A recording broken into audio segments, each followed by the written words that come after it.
Good morning, everybody. Good morning, good morning, good morning, and welcome to our beautiful Berry Farm Recreation Center in the Great Ward 8. I want to welcome you to my 38th budget engagement forum. And I made it a hallmark of my tenure to make sure that before we finalize any budget that we have had the opportunity to talk to DC residents about your priorities.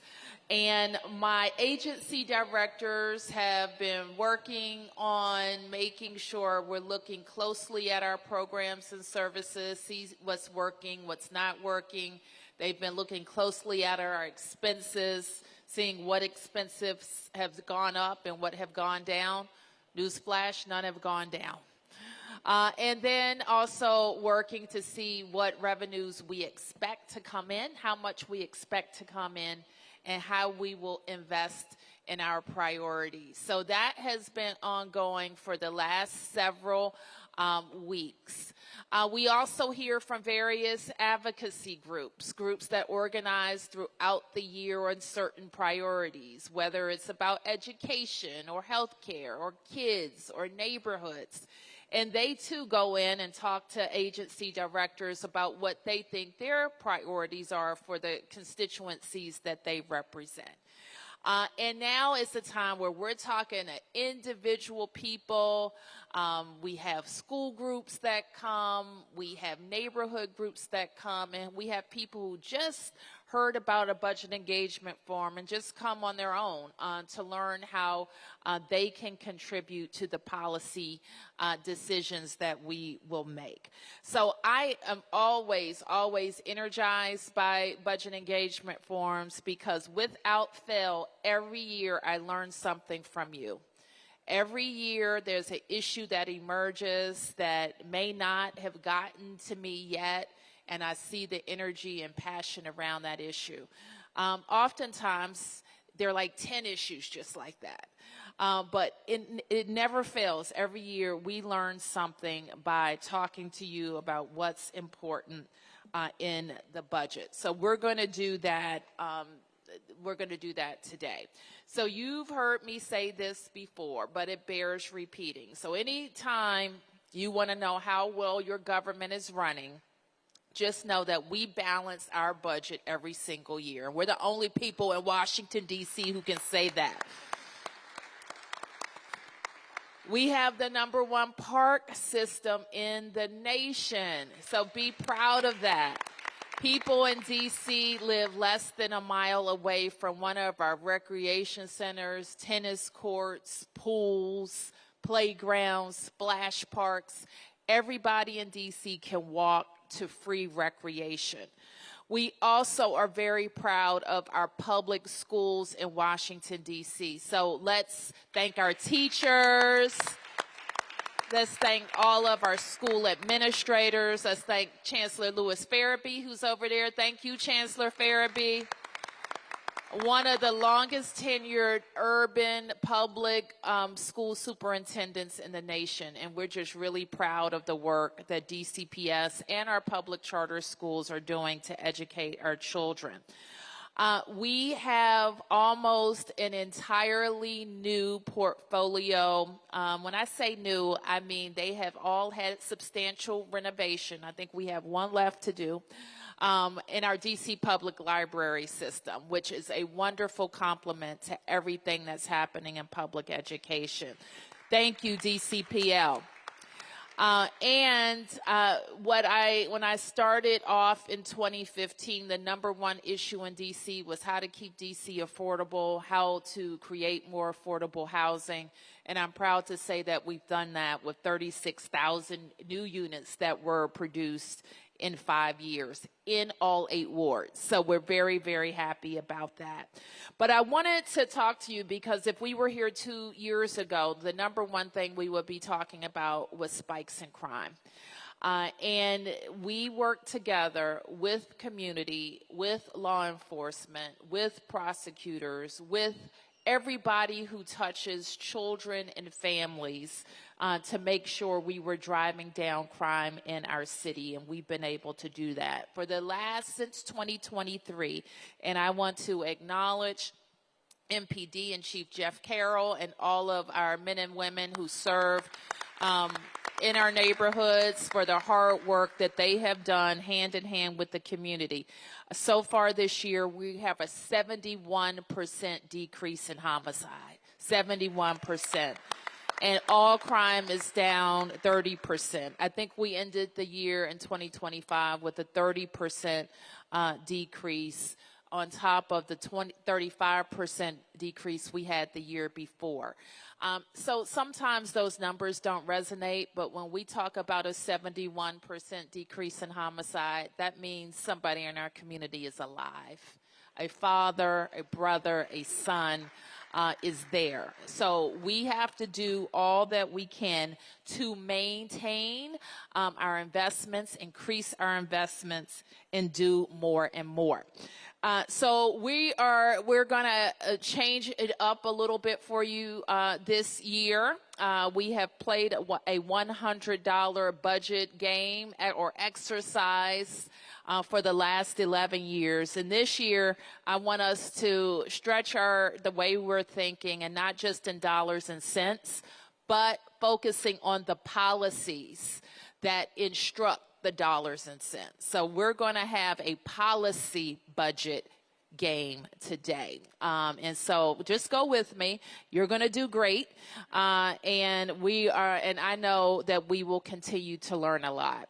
So as you are thinking about your budget and the policies that you want to influence your budget, keep these questions in mind, because this is how I make the final budget decisions. Does this investment keep families in D.C. or attract new families to D.C.? Does this investment grow our economy so that we can fund services and programs that D.C. residents count on right now, or new programs that we want? Does this investment attract new businesses and create new jobs for D.C. residents? So those are really basic questions, but they are important to answer, because when we have to prioritize dollars more significantly, which we have to this year, the answer to these programs will determine what we are able to fund. So with that, I'm going to stop talking, and as we have done in previous years, I'm going to turn to the City Administrator, Kevin Donahue, and my Budget Director, Jenny Reed, to talk about the budget process, and then we'll stop talking and hear from you. Good morning, everyone. Good morning, everyone. Can you hear me? Not yet.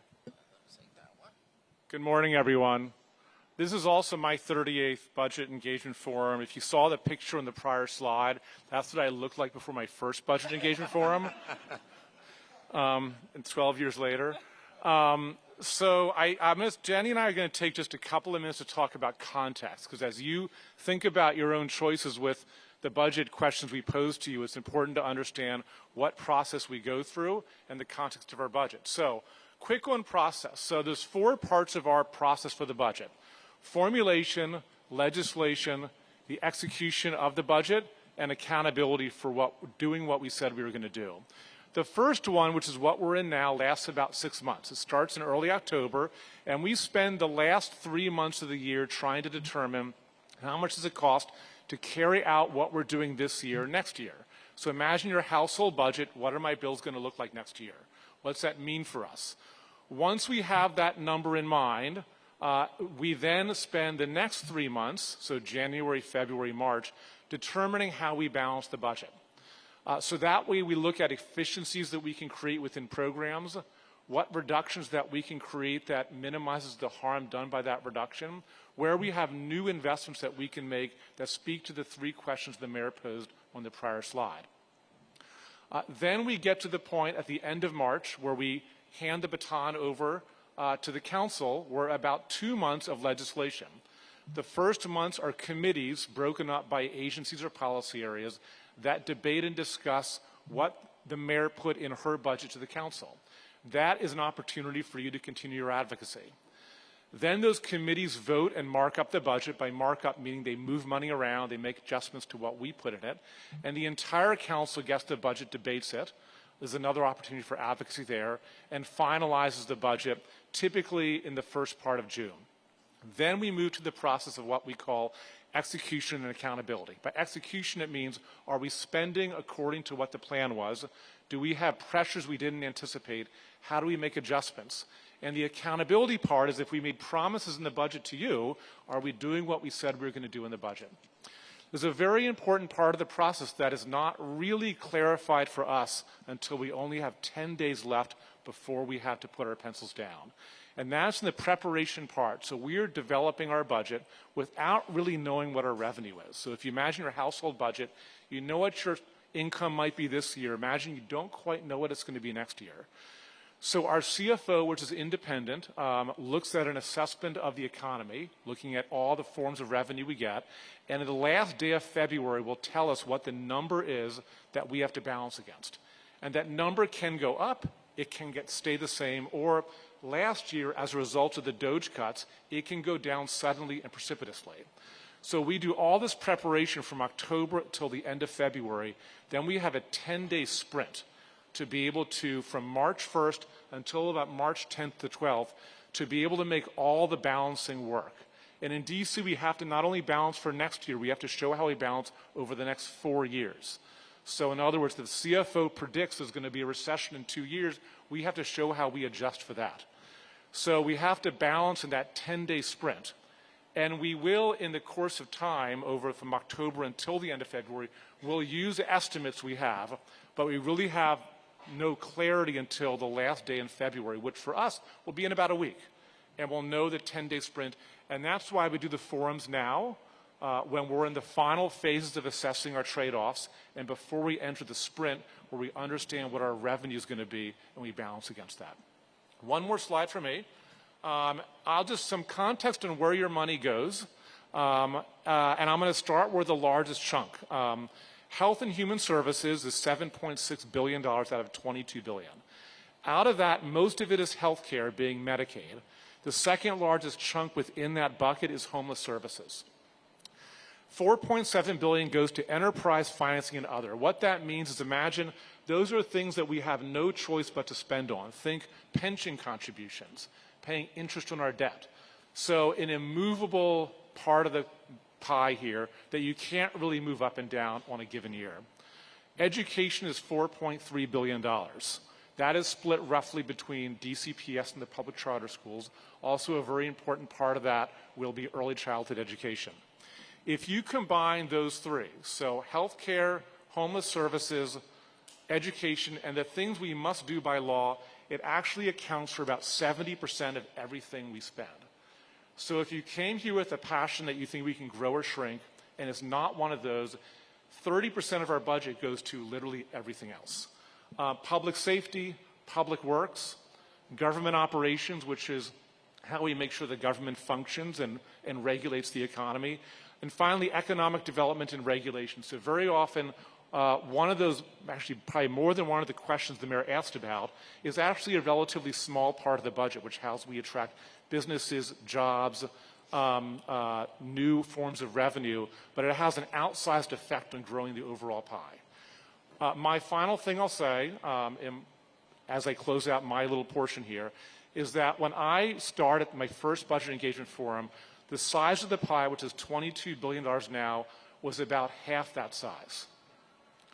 So as you think about trade-offs, the importance of the questions the mayor posed is that the way for everyone at your table to get what they want without having to cut from someone else is to think about how we grow the size of our economy.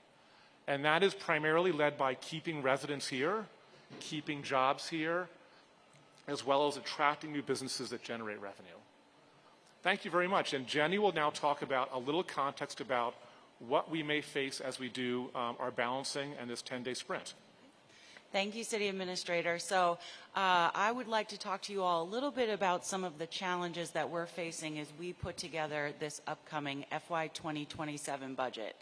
As you can see from the slide, we have a chart here that shows for FY26, we have about $12 billion of resources in local funds, and that's what we use to fund all of those programs and services that the city administrator just highlighted.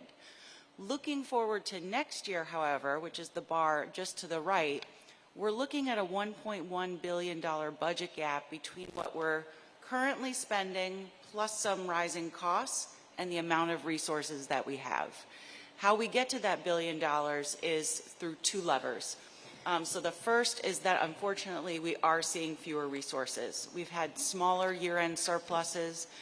We've had slower revenue growth. We've had a significant reduction in our federal workforce because of the DOGE cuts. That is our largest employer here in the district. And there have been various tax code changes. So that's leaving us with about $700 million less in resources to spend. At the same time, the things that we're doing now are going to get more expensive to do next year. So, for example, our Medicaid program, which covers health insurance for a large majority of DC residents, those healthcare costs are going to rise next year. Many of you are probably seeing that in your own healthcare costs. We have increased demand for our child care subsidy program. Our pension contributions, our utilities, our lease payments, all of those rise every year.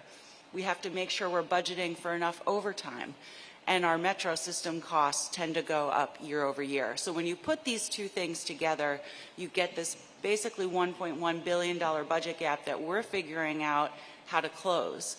And that's why today's conversations are so important. As you heard both the mayor and the city administrator say, it's really important that we think about how we grow that pie. So how are our investments going to keep families in DC and attract new families? How are we going to grow the economy so we can fund all these programs and services that we want to provide our residents? And how are we going to attract new businesses and diversify our economy to create new jobs? So these are some of the ideas that we're asking you all to think about today. And I'll turn it back over to Steve, and we look forward to hearing your thoughts. Thank you very much, Jenny. Good morning, everyone. This is our favorite part of the morning, where we're going to start turning the conversations over to each of you to think through the priorities. If you've been to a budget engagement forum before, raise your hand. Great. So people have been, and some probably as many as 38, as the mayor mentioned. This part is going to be different than any of the other 37. The deputy mayors would normally come up and they would talk to you about priorities and ask you to allocate dollars in the budget. This time, the deputy mayors are going to come up and talk about big priorities and policy ideas that they have and major cost drivers. So what we want you to do in this part of the session is listen to what the deputy mayors are all presenting to you, and then hopefully you all like solving puzzles, because we're going to turn it over to you to solve a puzzle that is the policy priorities. So the first, you'll hear from Deputy Mayor Lindsay Appiah, the Deputy Mayor for Public Safety and Justice.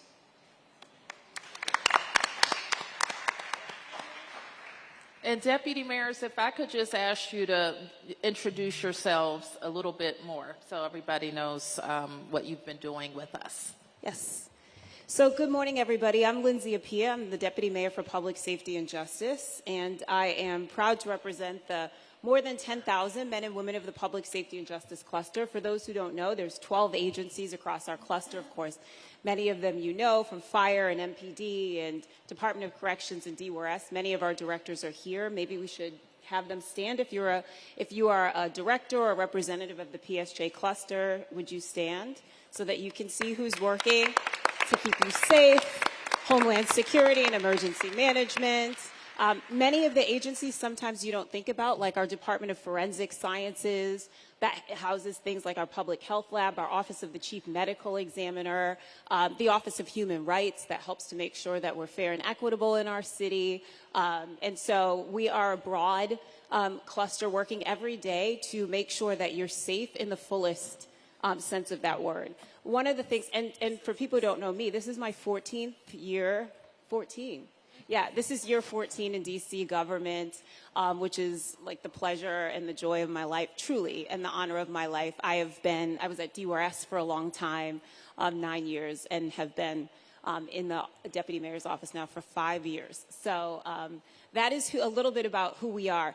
I am, one of the things that you saw at the start was the questions about what we do to keep families in D.C. And at the core of what we are in public safety and justice is really deeply committed to making sure that you and your families are safe in the fullest sense of that word. There are a lot of ways that we do that, but probably the most important and most critical way that we do that is through our people. In public safety and justice.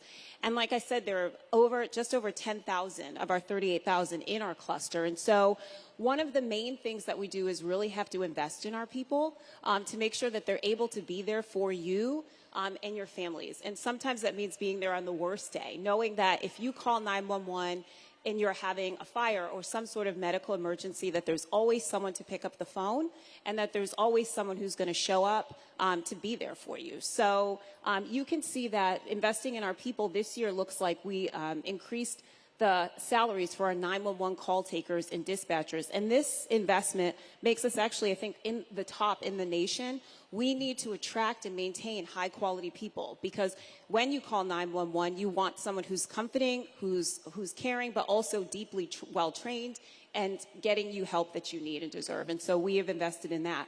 You heard the mayor say, and we're really proud of this because it is work that we have done across our cluster, but also with all of you and in policy spaces to make sure our city is safe.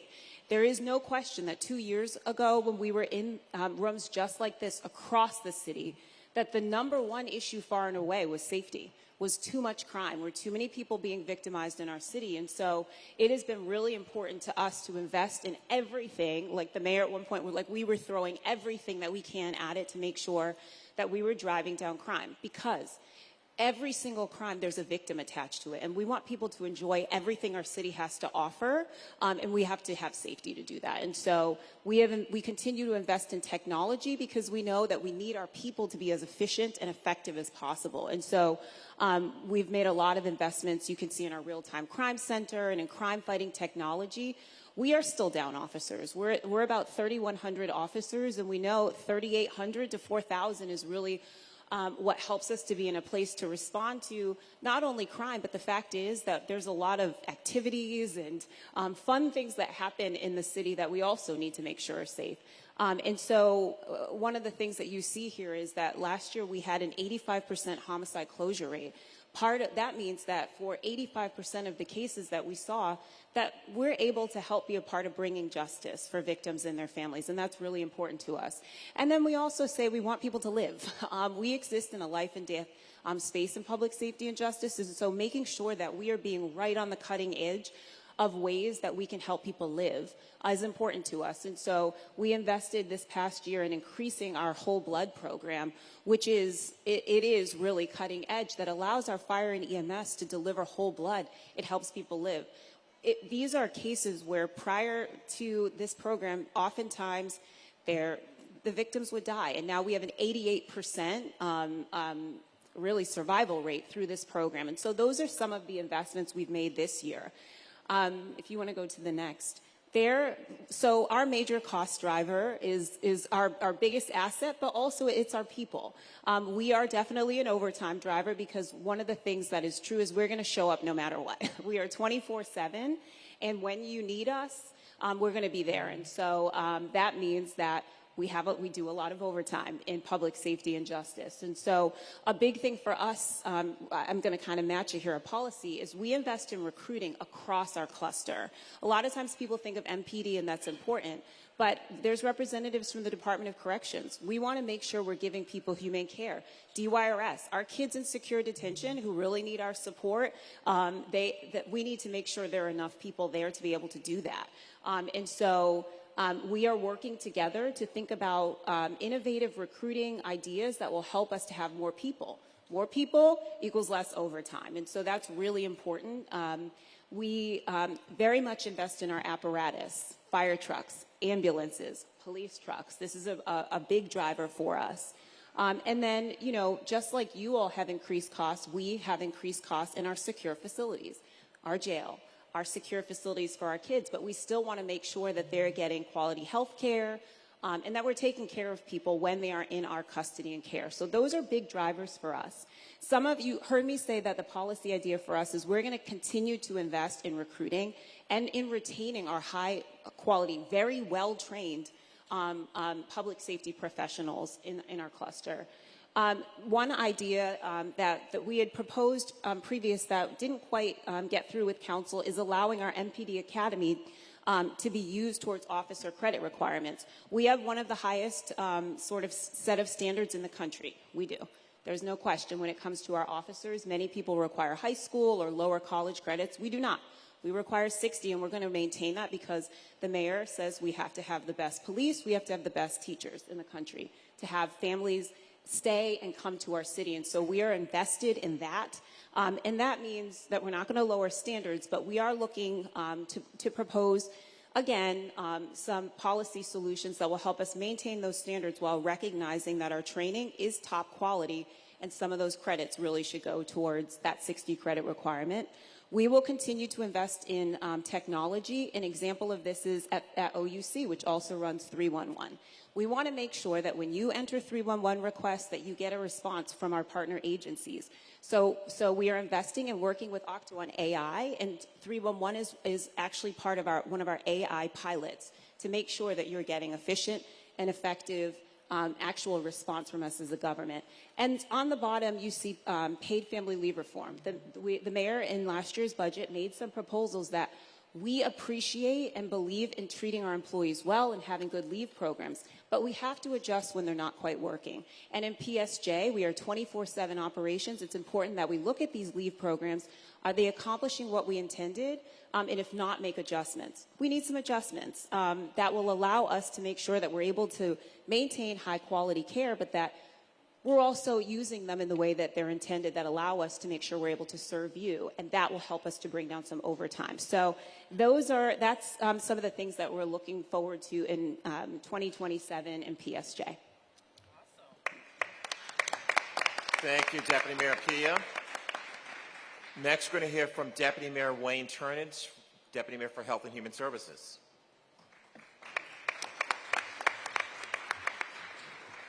Good morning. My name is Wayne Turnage. I am the Deputy Mayor. Oh. Okay. Can you hear me now? Yes. Thank you. My name is Wayne Turnage. I am the Deputy Mayor for Health and Human Services. I've been in this role since 2018 when the mayor asked me to serve. At the time, I was also working as the head of DHCF, and I was ready to transition from that, and she said, no, I want you to do both jobs. So I've been in both jobs since then. The DMHHS cluster has 7 agencies that cover the landscape. We provide health care.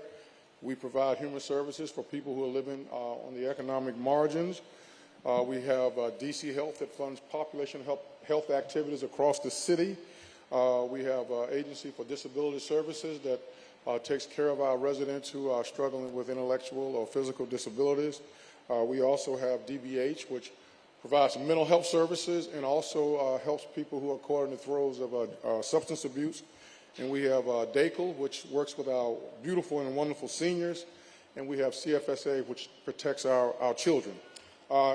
In terms of the budget wins for DMHHS, we have a beautiful, beautiful facility, an animal shelter that also has veterinary care. If you have not been to this facility in Ward 8, you should visit it. You know, I'm from the South, sometimes the deep South, and we used to call animal shelters dog pounds. This is not a dog pound. This is a nice facility. It cost about almost $20 million to build, and you should go visit it and maybe adopt a pet. One of the first things that the mayor and I talked about when she won her first election was a new hospital. She looked at me and said, we're going to build that new hospital. Having been through 5 years of false starts, I was less than sanguine about whether or not we could actually pull it off, but she was determined, and in fact, that is one of our major budget wins in 2025. We built a $434 million hospital that has 142 beds, provides a range of healthcare services, including general surgery, trauma care, ER services, cardiac care, labor and delivery, and behavioral health. It is a facility that has a very, very bright future. There's been some bumps in the roads to get started, but that's not surprising when there's not been a new hospital built in this city in 20 years. And it will be one of the jewels of Ward 8. We also opened 2 congregate facilities for persons who are homeless. The mayor has taken the position. One of the other things she told me when she asked me to be deputy mayor, she said, Wayne, I don't want anybody living on the street. She said, this is the greatest city in the world, and people should not have to live on the street. And so she put her money where her mouth was. She funded many shelter renovations that I'll mention later.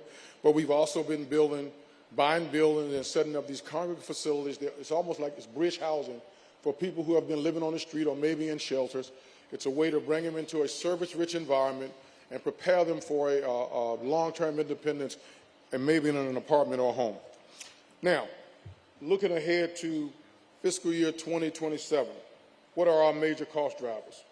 The Medicaid program, without question, is a significant cost driver in the city's budget. If you lined up all of the D.C. residents in the city and you went down and touched each one on the shoulder, every 4 of 10 residents that you touch would be on Medicaid. That's a lot, and it's a very expensive program, and the cost of it is growing at 6 times the rate of the city's revenue. So the city's revenue has been all relatively flat. Meanwhile, Medicaid is growing at 6 times that rate. The local fund cost of Medicaid is over $1 billion, and that growth is fueled by enrollment growth, more people coming into the program, rising costs on a per beneficiary basis. We are getting older as a population. You're seeing higher health care costs. And then you have providers' rate increases. They're charging us more to provide services. A second major cost driver is our TANF program. TANF provides cash assistance to people who have children and fall below a certain income level. This program serves about 15,000 families, and they provide a full suite of services. The cost of that benefit has increased by 48%, and it's forecasted to grow by $11 million more in fiscal year 26. The key driving factor is we cover local benefits that the federal government no longer covers because of our specific policies that extend these benefits longer than the federal government would. The other issue that we have that drives costs is a right to shelter in the district. The district has a policy that says you have a right. No other jurisdiction that I can recall, certainly not our neighbors, will guarantee a right to shelter for residents who are experiencing homelessness. When you think about our shelter facilities and the money that we spend, the modernizations that we've put in place, and the day-to-day operational costs, it is almost $100 million a year to keep the shelters up and running. So now, in terms of new policy ideas, one of the things that we have been struggling with in the last 2 years, and we are making a concerted effort to stamp out Medicaid fraud, particularly in the behavioral health community. We have, in the last 12, 14 months, we've suspended payments for 10 providers, and we have 10 more that we have credible allegations of fraud that we hope, working with law enforcement, they will allow us to suspend payments for those as well. And you say, well, how significant is that? If you look at the 10 providers for which we've suspended payments, and you look back 2 years from the date of suspension, they billed the city for $250 million in fraudulent claims. And some of the schemes they use are just mind-boggling. We also have a long-standing policy that we are pursuing to keep seniors in their homes, to let seniors age in place, not have to worry about institutional care or leaving the city to find care that will allow them to take care of themselves. We have a Safe at Home program that we will continue to fund. We have day programs that serve a vital role in allowing seniors to visit a place and avoid what we all know is very detrimental in their social isolation. The last policy idea takes us back to Cedar Hill. As I mentioned, the hospital opened in April. focus was on inpatient services. Now we are turning to outpatient services. We expect the first outpatient clinics open in December of 2025. As we get through the last of the winter months and into the spring, we expect to see 4 or 5 different more service lines added on the outpatient side, which will provide a significant benefit for the residents of Ward A. This hospital has, as I mentioned, a very, very bright future. Thank you. Thank you.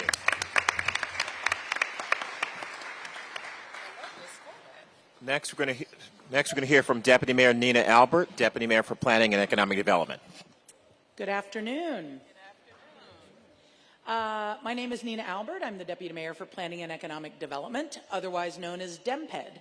In DEMPED, we have 7 agencies, and among them, they're the Department of Housing and Community Development, the Office of Planning, Department of Small Local Business Development, and then we also have the permitting agencies, such as DLCP, Department of Buildings, and OCTFME, as well as DISB. A long laundry list of alphabet soup right there, but what do? We provide housing, we do long-range planning for the city, we support and try and grow our small and local business and large local business community, and we do neighborhood development, and that's what a lot of people know us for, is our real estate work. So this year, or the past several years, as we've looked at what our wins have been, they have been big. And we are continuing to push forward to growing our city, providing new jobs, and creating more revenue. And fun fact, even though the cluster of economic development only uses 3% of the budget, we are focused on growing our city so we can support the rest of the 97% of the budget. And that's why these wins are so important. We've talked a lot about the tremendous position that we are now in as being the sports capital. Bringing the Commanders home now means that we have 7 professional sports teams, men and women's teams, in the district, and it is second to none. When people come to the city, they can feel the excitement not only of being a sports town, but also being an entertainment town, because this is, in these arenas, is also where they host comedians, musicians, and other kinds of shows and festivals. We also hit a tremendous goal, and I know we've talked about it a lot, but people really don't understand how hard it was to hit this goal and how important it was. The mayor set out a goal of hitting 36,000 new housing units by 2025. We did that and more. We are today, since you set that goal, Mayor, at more than 40,000 new units in the District of Columbia. That has slowed rent growth. Last year, we had only a 1% increase in rent. This year, for other kinds of reasons, we are now decreasing the cost of rent. And that's because our supply of housing is now nearing the demand for housing. But we have more to go, particularly in affordable housing. So I want to tell the whole story. We've also led the nation in office to residential conversions. Why is this important? Because our downtown needs to remain vibrant and it needs to become more mixed use. And so inviting residents into the mix of downtown makes us more resilient. Just like NOMA or Navy Yard that has this nice mix of residential, retail, and office, those communities after COVID rebounded faster. And so we need to keep doing that work downtown, because the last thing that we want is underutilized office space that kind of makes your downtown feel dead. And 60%, by the way, of visitors, when they come to a city, any city, they go downtown first. And that first impression has to be that we're a vibrant city. The mayor set out at the beginning that she was going to be the mayor who was going to do more for Ward 8 than any other mayor, and she has. St. Elizabeth's alone, we have invested more than $1 billion. Deputy Mayor Turnage just talked about Cedar Hill Regional Medical, and the number of grants that we have given to make sure that MLK Gateway has a vibrant retail and arts and culture district. You're starting to feel that energy and that uplift and that pride and community, and there is more to come.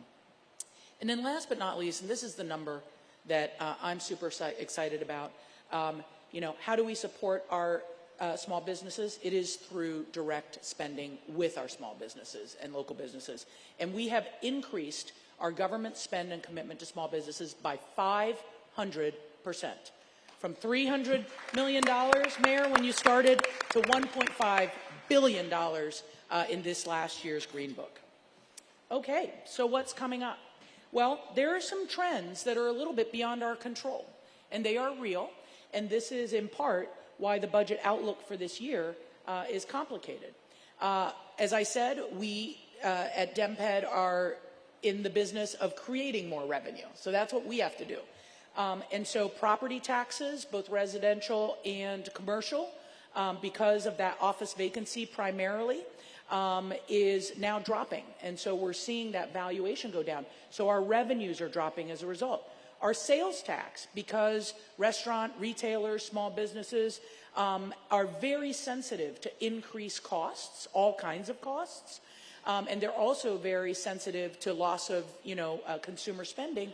We're seeing those sales taxes go down. Hotel tax, tourism is lower than it was. We were on that upswing post-COVID. Really came back with strong numbers. And again, things beyond our control are causing those revenues to come down. So what do we have control of?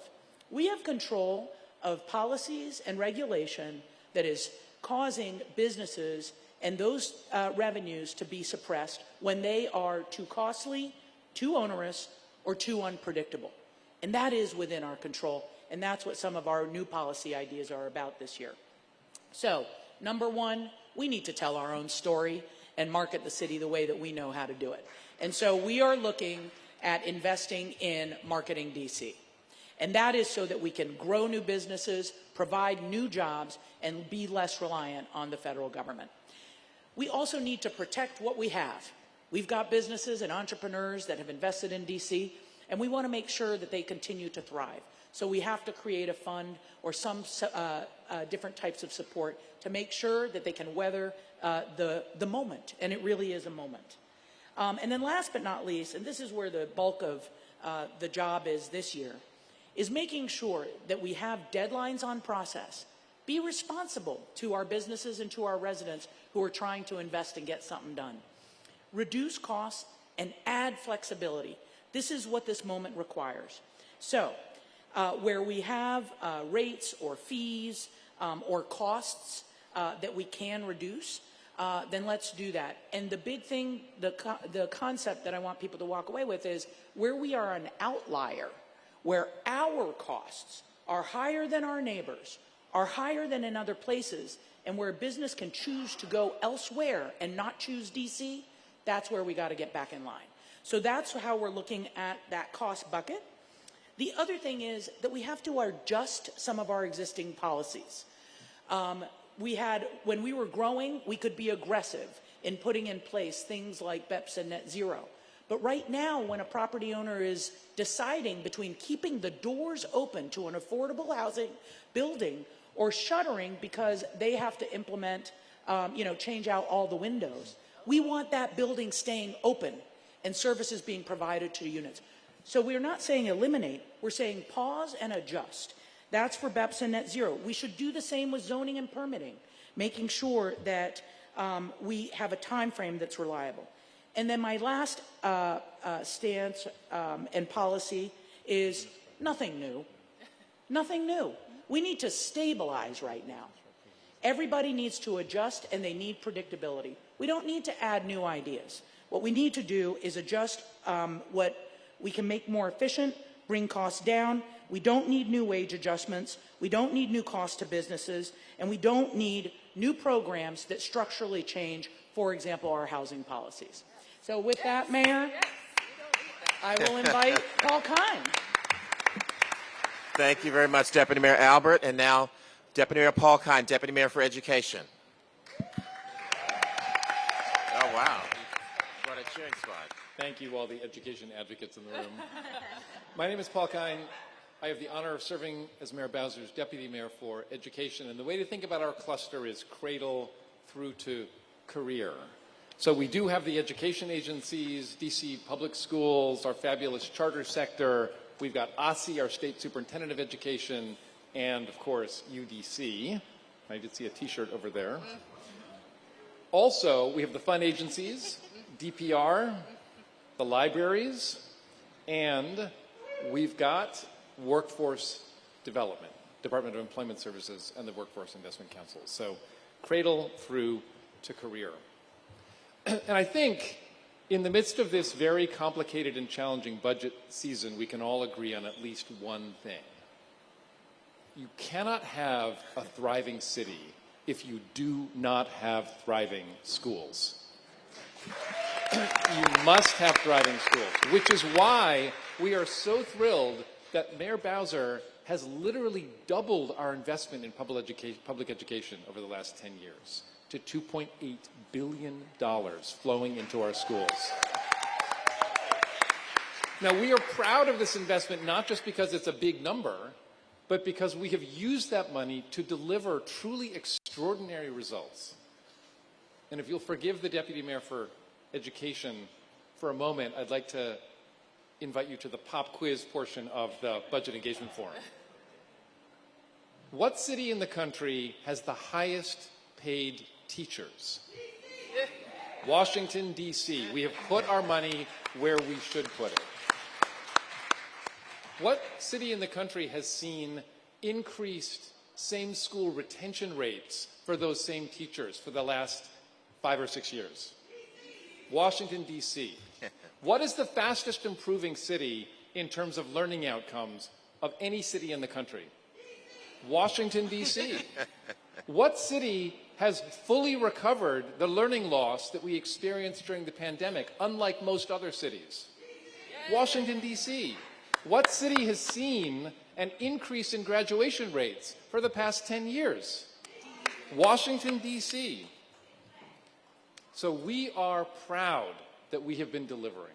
And this is why we were so excited that earlier this week, the mayor announced that in the midst of a budget that will be shrinking, she has decided to continue to increase investment in our public schools. We have a 2.55% increase in our student funding formula. That means more dollars will flow into all of our schools across DCPS and the public charter sector. Now, that means we can sustain the good work we've been doing, but it is not a moment for us to be complacent because clearly there is so much more to do. So we've been thinking hard with you about how to make better use of the money that we get. How can we be more efficient with the dollars that flow into our schools? And we have two specific ideas. The first one is we're not geniuses, but eventually we figured out that every single high school in the city should not have to create a bunch of unique programs, that every student should only have access to the programs offered by their high school. So we have built advanced technical centers. We said we're going to offer college credit cybersecurity and health science courses that any high school student in the city can get access to. We built one in Ward 5, and this year we opened one right here in Ward 8. That is efficiency. We are sharing expensive resources across all our public schools. And secondly, and again, we're not geniuses, but we started to look at all of our workforce training system and all the programs that we offer to help people get jobs. And we noticed that some of them do an incredible job of getting people into work, and some of them don't. So this year, guess what we're doing? We are taking money away from those that don't deliver residents into jobs, and we're putting more money into those that do. So those are our ideas, and I am very excited during the discussion to hear yours. Thank you. Thank you very much, Deputy Mayor Kine. Next, Chris Rodriguez, the Assistant City Administrator. Hello, good afternoon, everyone. Well, I'm proud to represent the 9 agencies in the Government Operations Cluster. I wanted to ask if the directors in the GovOps Cluster could please stand. We'll give them a round of applause. They're here today. Thank you very much. This is my 9th year with the Bowser administration. Very happy and proud to be serving the mayor. and the city. I want to talk a little bit about the things that we're doing in government operations. And one of the things we talk about when we talk about GovOps is that we support all the other clusters in how they do their missions and how they fulfill their services to the residents of the District of Columbia. It was interesting to see in a lot of the cluster presentations that we saw, whether it is the opening of the animal shelter, our E Street and Aston facilities, delivering better AI to some of our agencies to, again, provide more efficient services to our residents. All of that comes from the government operations cluster. We do support and make sure that the investments that the mayor has made, for example, in our small business community, from $300 million to $1.5 billion, that is part of our Office of Contracting and Procurement that makes sure that those small businesses get those opportunities to engage with the city. So some of the big things that we've done over the last year, some big budget wins. Our $25 million investment in the Douglas Community Center right here in the Great Ward 8. We opened the Fort DuPont Ice Arena not far from here in Ward 7. We even got the mayor on the ice there when we opened it. Breaking ground on our fleet maintenance for FEMS and for OSSI. That's an $86 million investment, the largest capital project for fire and EMS in its history. As we move towards some of our challenges that we have, go to the next slide. As we look ahead, some of our big cost drivers, I think this is affecting a lot of people personally too within their own residences, are increased utility bills. As we do operate a lot of our government facilities, we're seeing those increases. For our Department of General Services, as we're building new schools or modernizing them or building new rec centers for the community, we're also seeing escalating construction material costs. So those are increasing the price of these projects. And also budget pressures from what are really unsustainable policies for net zero and for BEPS that need to be changed so that, again, we can make smart budget decisions about how it is we're investing our limited dollars. So some of these the policy ideas that we're thinking about, how do we make it easier for district residents and businesses to engage and compete for district contracts? That is something that Nancy Hateman and her team at the Office of Contracting and Procurement are constantly working on. How do we prevent and work with our utilities to stop utility costs from rising too quickly? Are we eliminating, through our Office of the Chief Technology Officer, technical and technology barriers, allowing DC government to more quickly hire our district residents? One of the things I know the mayor is really committed to is keeping district jobs here for district residents. We're very focused on that at the Department of Human Resources. And again, as I mentioned, right-sizing our green building requirements and making sure that those standards and those requirements do not stop projects from happening, and in a worst-case scenario, having to abandon some of those big capital projects. So thank you, and I hope that you think about some of those things when we're doing our policy ideas. Thank you. Thank you. Thank you. Next, Deputy City Administrator Jenny Reed. Thank you, Steve. So I am the last person between you and your table game, so I am going to be efficient. I'm here to talk about our Safe Urban Infrastructure Cluster, which is our small but mighty team of the Director of the Department of Transportation, Sharon Kirschbaum, who's here, the District Department of Energy and the Environment, Director Jackson, who's here, and Interim Director Anthony Crispino for the Department of Public Works, who is not here because he's preparing for the possible winter snow event that we are going to get tomorrow. So let's talk about a few budget wins that we have had in the cluster over the past year. We were really excited to have the mayor cut the ribbon on the Maybe Peanut Johnson Plaza, formerly known as Dave Thomas Circle. It's a much more beautiful, well-designed intersection. It used to be incredibly difficult to navigate, and now there's not only playgrounds, but it's a much easier space to get around, and it's much safer. We're also really proud that DC has quadrupled access to public composting in the district in 2025. We have smart waste bins that are available all across the city 24/7 for you to bring your compost. We have 13 staffed locations at weekend events across all 8 wards to bring your compost, and we have 12,000 households enrolled in our curbside composting program. Last but not least, we're very excited to continue the work on the Metropolitan Branch Trail. This is a really important connector up and down the city that lets people travel safely from work and home and school. So looking forward to 2027, some of the biggest challenges that we have for our cost drivers are overtime. Like the deputy mayor, when we have special events, especially inclement weather, we need to utilize our people for longer, and that costs us more money.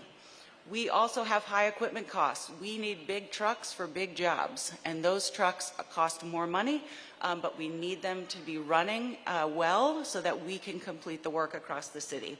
And then, of course, like others have talked about, the rising cost of energy is certainly felt by us. And that leads me to some of the new policy ideas. So one of the things that we want to think about is how do we better use technology to identify aging infrastructure and look for gaps in our city like sidewalks where we can make those safer and more complete for pedestrians. We also want to think about how we can make sure that people are using our roads responsibly. We are one of the only states in the country that doesn't have a weigh station. We would like to find a way to have a weigh station so that we can enforce oversized vehicles who are coming into our streets and causing more wear and tear than they should. And lastly, you've heard a lot about energy. We need to work on how we can make modifications to those BEPS and net zero programs so that we can still work on meeting our goals around climate change, but also in a way that's affordable and sustainable for all of us. And with that, Steve, I'll turn it back to you. Thank you very much. And now here comes what we hope is the fun part. We've given you all the pieces, and now we need your help in solving the puzzle for 2027. So in front of you, there should be 3 complete puzzles, and your table captains will help facilitate this part of the conversation. And so at the end, we are going to have conversations at the table and come up with one final puzzle that cannot be all red, it cannot be all blue, and it cannot be all green. The green pieces are those policy ideas that help grow our economy. The red are those program ideas that attract new businesses and new residents. And finally, the blue program ideas are the ones that keep residents in the district. You have heard from the 6 pieces today, from the Deputy Mayor for Public Safety and Justice, from the Deputy Mayor for Education, the Deputy Mayor for Health and Human Services, the Deputy Mayor for Planning and Economic Development, the Assistant City Administrator for Government Operations, and the Deputy City Administrator for our infrastructure clusters. And so hearing what you heard from them, and your table captains also have those policy ideas and driving forces, come up with one final puzzle for your table. So we're going to let you talk amongst yourselves for the next 15 to 20 minutes. We'll all come around and kind of listen in on some of those conversations. Your table captains, we're going to now turn it over to you, and we'll reconvene as a group and hear from some of your ideas in about 20 minutes. So let's get together and have some fun. Solve the puzzle. Steve, before we break, could we just acknowledge that we've been joined by the newest member of the council, the at-large council member, Donnie Crawford. Thanks for joining us. All right, get to your puzzles. All right, we'll see everybody in about 15, 20 minutes. Tell us your name and what ward you live in, and tell us how you solved your puzzle. Good afternoon. I'm Lashima Burnett. I'm a resident of the Great Ward 8. I'm a proud paid parent, and I will say that this was not an easy task. I'm so grateful that I'm not in the room for that, but of course, we focused on education and academics and making sure that our kids have what they need, tutoring and high-quality instruction materials for teachers. We talked about those things. And I had the pleasure of Jim being our leader at the table, and Keisha and Ernest as well. And they talked about recidivism, returned citizens of D.C., and we talked about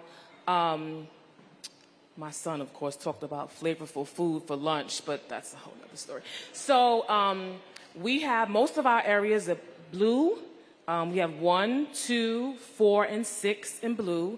And then we also have 3 is red and 5 is green. But we were able to come up with 2 new policy ideas, which I think was great. So thank you so much for the opportunity. Great. Thank you very much.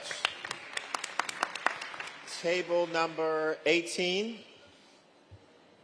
Coming to you. Good day, everyone. My name is Aaron, and I too am a proud resident of Ward 8. This wasn't an easy task. So, like the woman just said, I'm glad I'm not making these decisions. Good luck to everyone doing that. But primarily, our table believed that the backbone, truly, of our map or puzzle was to keep families in D.C. And slightly attract new residents. But we believe that affordable housing and education is what's going to do that, as well as safety. That is what's keeping people here. So we do have 1, 3, 4, and 6 in blue.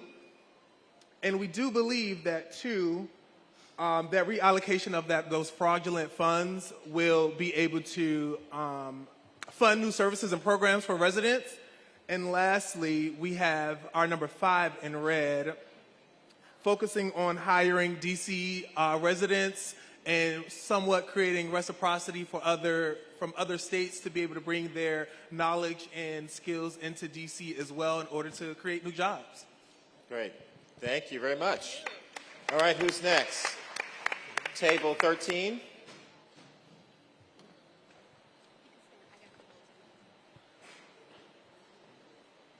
Hey, so we kind of got a little bit off track with the puzzle and had to rethink, and so this is going to be kind of high level based off of the original policy breakdown.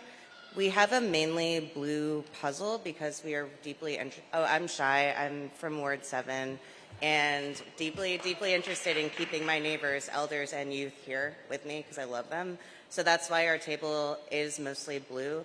We have public safety, health and human services, planning and economic development in particular, and education and workforce to be really around policy and program ideas that keep our families in DC and attract new residents, because we don't want the growth to be at the cost of those that are living here and have lived here for multiple generations.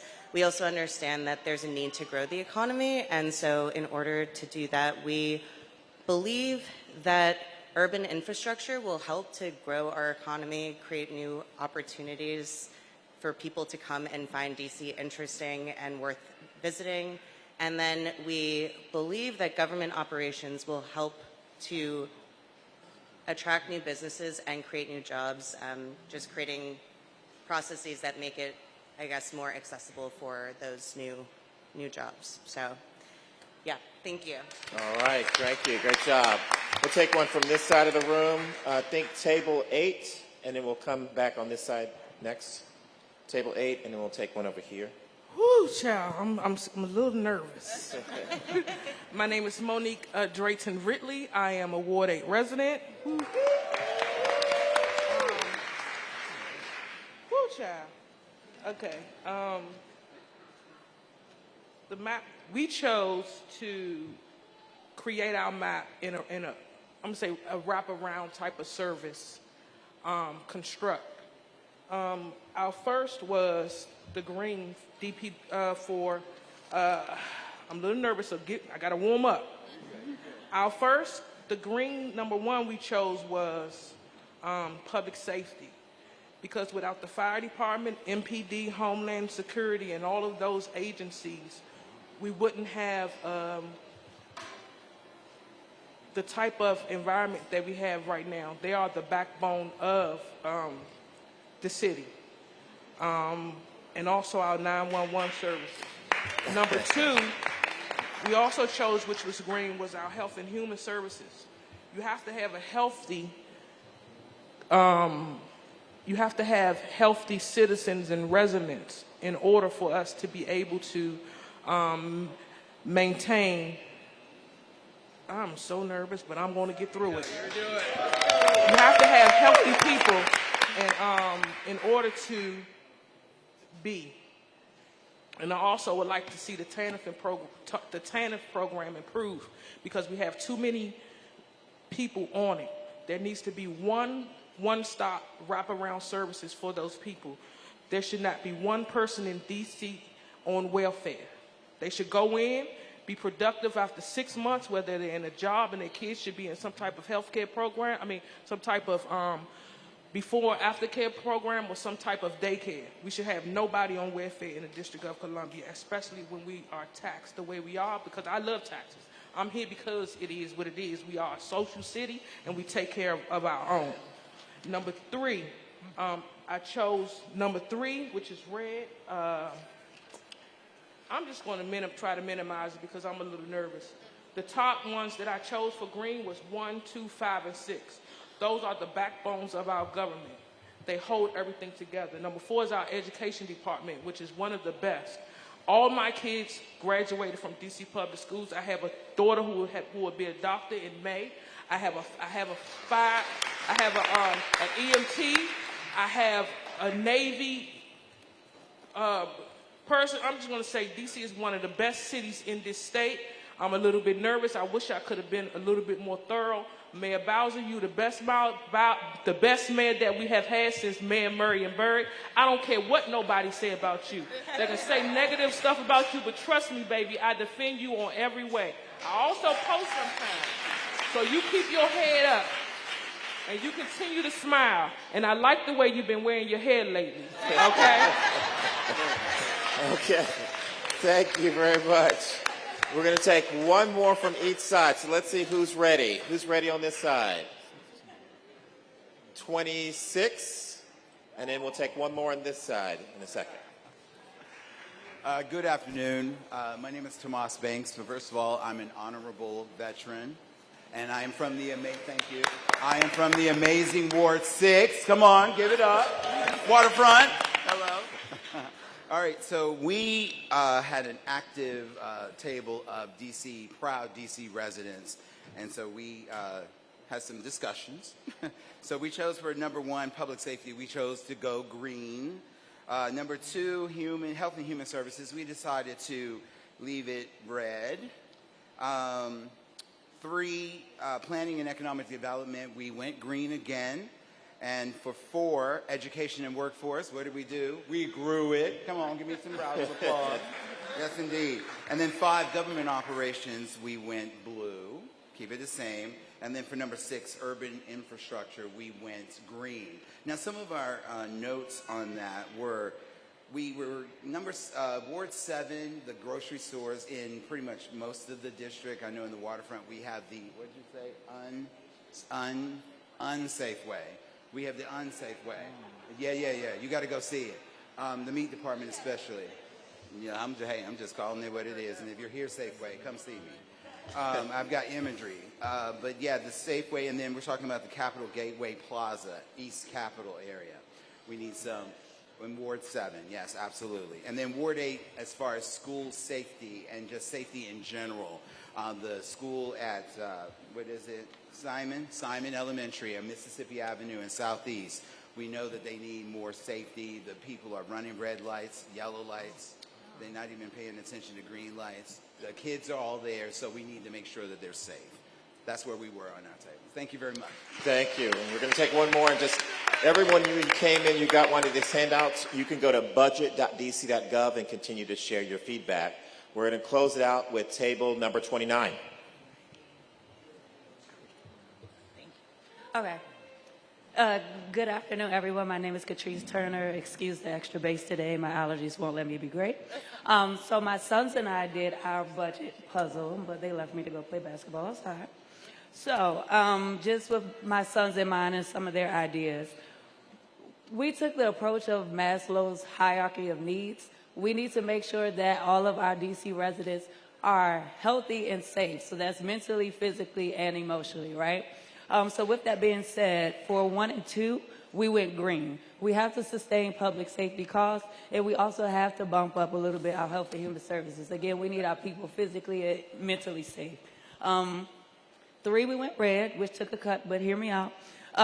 Because 4, 5, and 6, I'm a Ward 7 educator, so education is everything to me, in addition to being a mom. So we have to sustain all funding, and again, thank you so much, Mayor Bowser, for the per people increase in a budget year where we were expecting a decrease. So thank you so much. Yes, that deserves applause. Government operations and then urban infrastructure.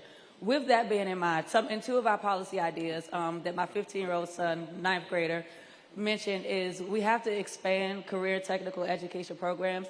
He is a scholar that Initially, college, university was at the top of his list, but with his new chronic kidney disease, him going away far may not be the thing for him, right? So if he's able to graduate high school with trades, with opportunities that keep him here, this goes back to my number 3 in red, which keeps him here. He is automatically leaving high school, putting into our economy.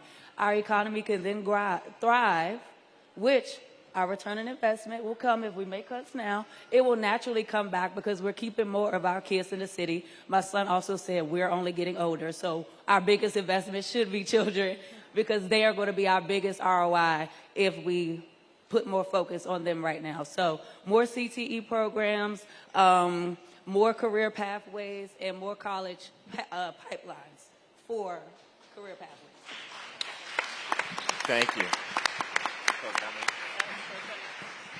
Wow, those are really great policy ideas. I want to give a thank you to my team who came up with a different and new way to talk about the budget. So Steve Walker and our whole EOM team, thank you. I know that wasn't easy, but I learned a lot going around to the table. So you see, you know the questions. How does this investment help us keep DC families and attract new families? How does an investment help us grow the economy? That means a business that pays more taxes or a business that creates more sales taxes. It could mean a business that brings thousands of people to come visit DC or stay in our hotels. How does an investment have... Or, you know, what it also means when we attract more residents, they themselves pay more taxes. So all of those things help us attract more revenue. And lastly, how does this investment help us attract new businesses? New businesses need workers. DC residents need jobs. So we want to be able to attract more businesses so that they hire DC residents who then pay more taxes. That is how we will have a budget that is balanced, and that is how we will have the types of world-class programs and services that we deserve. So keep thinking, keep the ideas coming in. Let our neighbor know that we have our last budget engagement forum this Thursday in Ward 5 at Union Market. And you don't have to come again. We're going to be doing a similar exercise, but you're more than welcome, and spread the word. Thank you, everybody.